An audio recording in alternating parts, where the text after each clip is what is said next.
Everybody, I'm sure, in this room would love to just relax and dream. Why is it that we all run out and just try to make it? Because you can't see vibration, and so you don't trust it. Yeah. Even though there is not a shred of evidence anywhere in your universe to the contrary of it. Even though everything that has ever come to you has come in response to your vibration. And so if you will think about it, if you will trace your steps back through life experience and begin to look for the correlation between how you were feeling and what happened, how you were feeling and what happened, you will discover that in every case, what happened was an exact correlation to how you were feeling. And then you would say, I think I'll work a little harder on how I'm feeling and a little less on justifying good through action that never had anything to do with it to begin with.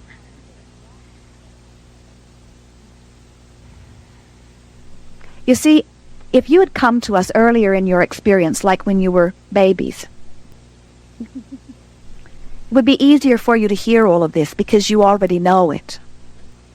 But because you've practiced these habits of justification for a while, and often you have these vibrational patterns going, we know that none of you can just quit your jobs today and start dreaming yourself into success, because there's this buffer of time, and the creditors would be banging on your door very quickly. And so we're not saying stop all action and start dreaming. We're saying dream a little more and act a little less. We're saying that 10 or 15 minutes of focusing and visualizing until you find the feeling place of success is equivalent to many thousands of action hours, you say. When you hold a thought purely, which just means you don't contradict it for 17 seconds, another thought that is like it joins it, and there's a lot of power in that joining.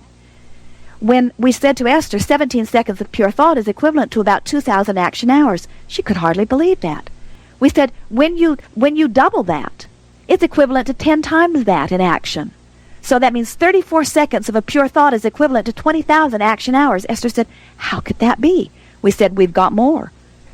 3 times is worth another 10 times. So that means 51 seconds of pure thought, not diluted thought, not contradicted thought, pure thought, is equivalent to over 200,000 action hours.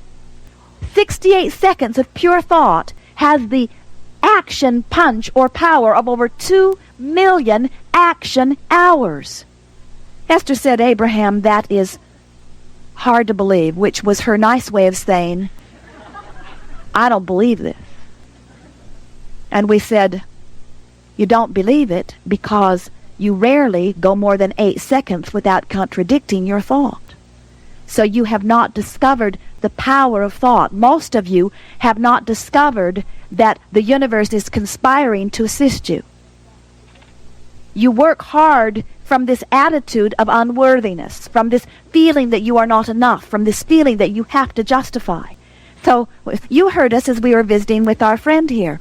It was fun to talk with him, wasn't it? Because he was so obviously off the wall.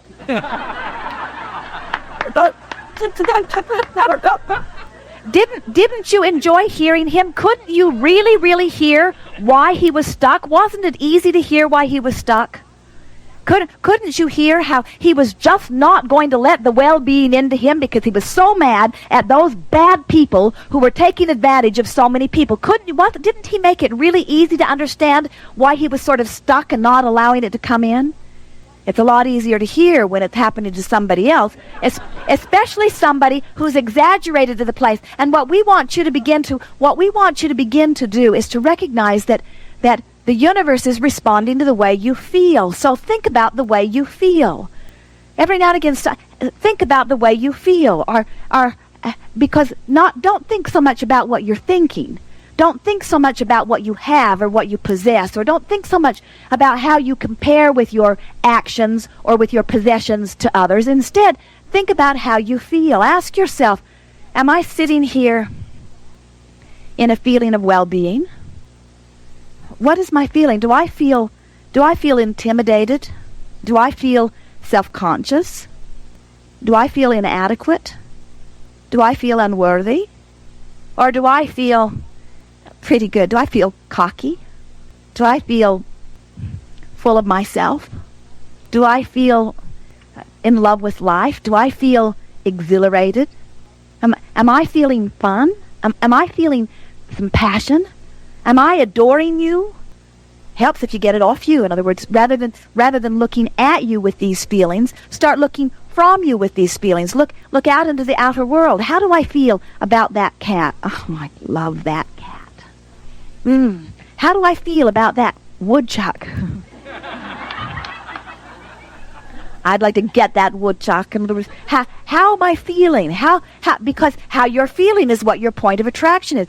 How do I feel about my mate's ability to attract dollars? How do I feel about our financial experience? Am I appreciative, which is open to more, or am I embarrassed, which has it shut down? Am I eager, or am I tired? In other words, how do I feel? Are you getting this? How am I? And have you ever laid in your bed and just felt tense? I need to sleep. I need to sleep. I need to sleep. I need to sleep. You know that feeling? Have you ever just deliberately tried to relax in your bed? Do you know that feeling of relaxing?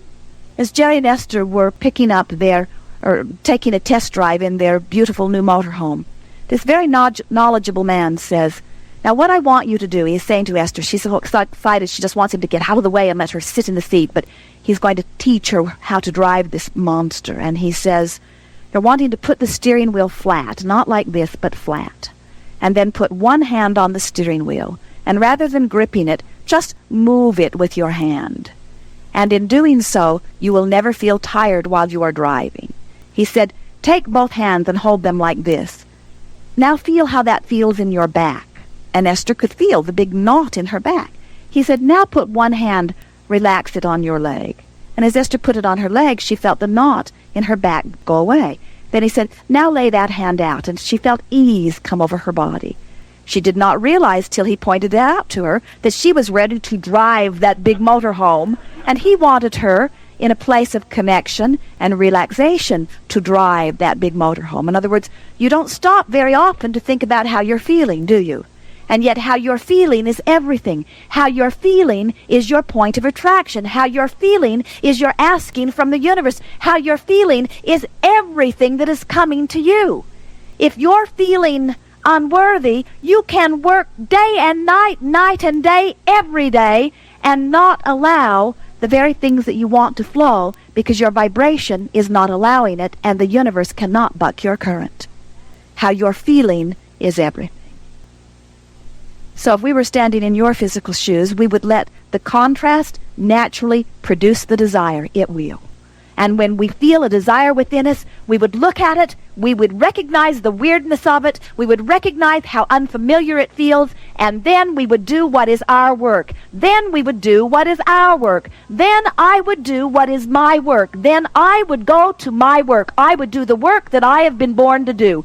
I would get on my path and I would do my work. My work is before me now. Now I know how to do my work. Now I know what I'm responsible for. Now I know what I will do. My work is, it's simple. My work is to take that new desire and play with it in my mind's eye until it feels familiar. Until it feels like the manifestation of it is the next logical step. How does your goal feel to you? Does it feel way out there and you're way over here? You're wanting to practice your goal in your mind. That's why. So how would it feel to have, what kind of dollars are you talking about? $1 million a year? $500,000 a year? What is it? What is the income for what you are wanting? Yeah, the immediate goal is just $5,000 a month. What would it feel like to have $5,000 a month? In other words, what would it feel like? How does that feel? Does it feel freeing? Does it feel secure? Yes. Does it feel proud? Mm-hmm. Does it feel satisfying? In other words, does it feel fun? Yeah. What would that extra $5,000 a month feel like? More than anything else, I think it would. I would feel like I can do it. That if I can achieve that step, then I mean, the sky is the limit. So that would be freeing for me. That would be Because the 5,000 is proof that you can do it. Now, Building there's something stuck in there, isn't it? Yeah. In other words, there's something amiss in that, because what that's saying is, I can't do it, and I've got to do this so that I can prove that I can do it. And can you feel how the energy's all mixed up in there? Yeah. So what you're wanting to say instead, in other words, what would it feel like relief? Oh, that's a strong word, isn't it? Would it feel like relief? Would it feel like relief to do it? Yep. And what do you think you are relieved from? Relief from the fear that you can't do it? Yep. So reach for that feeling of relief. In other words, pretend like you've already done it. You see, we were trying to help you just jump that hurdle effortlessly by saying to you, you never get it done. And what you're sort of saying to us is, well, I need to get that done so that I can know I can do the next. And we say, you've already done that. You're standing here. You don't need to step in the next place to prove that you can step to the next place, because you're constantly stepping to the next place. And there's no standard about which next place is the right place to stand. When you get that there's no standard of where you should be standing, and you start just standing in a new place for that. So let us bring all of this. You've been hearing us ranting and raving here for hours. Let us bring this all to a place that you can really hear it, because this is what we wanted you to get from all of this today. And if you get this, you have quantum leaped into a new place of deliberate attraction.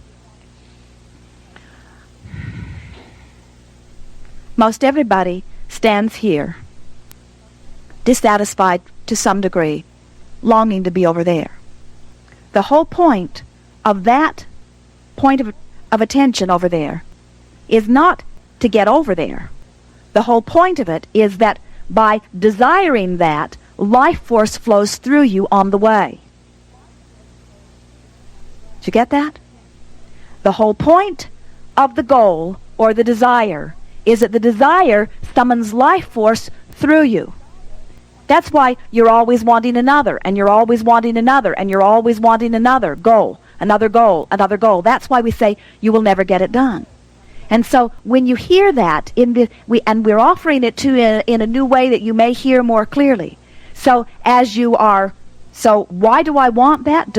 It's an interesting thing, isn't it? The goal must exist to summon the energy, but the goal can't matter that much or it stops the energy.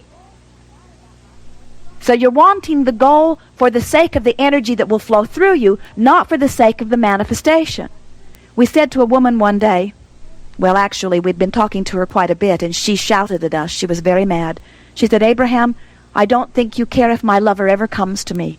I think you want me to envision him so clearly that in my mind's eye, he is real.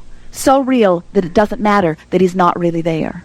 And we said, that's exactly right.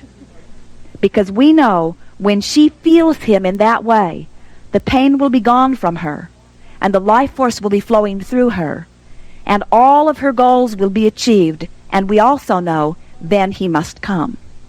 But it is not him coming that we are holding our breath about. It is him being a goal that is reason for her to focus, that causes life force to flow through her. It is the life force flowing through her, you see. So if you were asking us how we feel about your goal, we would say we are delighted that she has unfulfilled goals, because as long as she is wanting, life force is still flowing through her.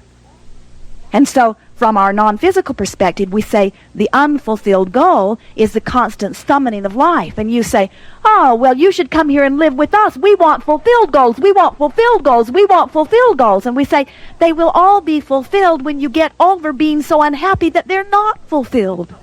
In other words, if you can start being satisfied in the unfulfillment. And why is that? Because here I am. Here is this contrast. Gives birth to a new desire. The new desire feels weird in the beginning because this is where I'm used to vibrating. So I look at it, I talk about it, I visualize it, I play with it, I imagine it until it becomes familiar, and now it is the vibration that is me, and now we are one. And now we have a new platform from which to examine contrast, which gives birth to another desire, which is weird in the beginning. I'm a failure again. I haven't succeeded. But I look at it, I visualize it, I find the feeling place of it, it gets familiar, I imagine it, it becomes the next logical step, it manifests, and now here I am again. You never stop that cycle so long as you all shall live, which is forever.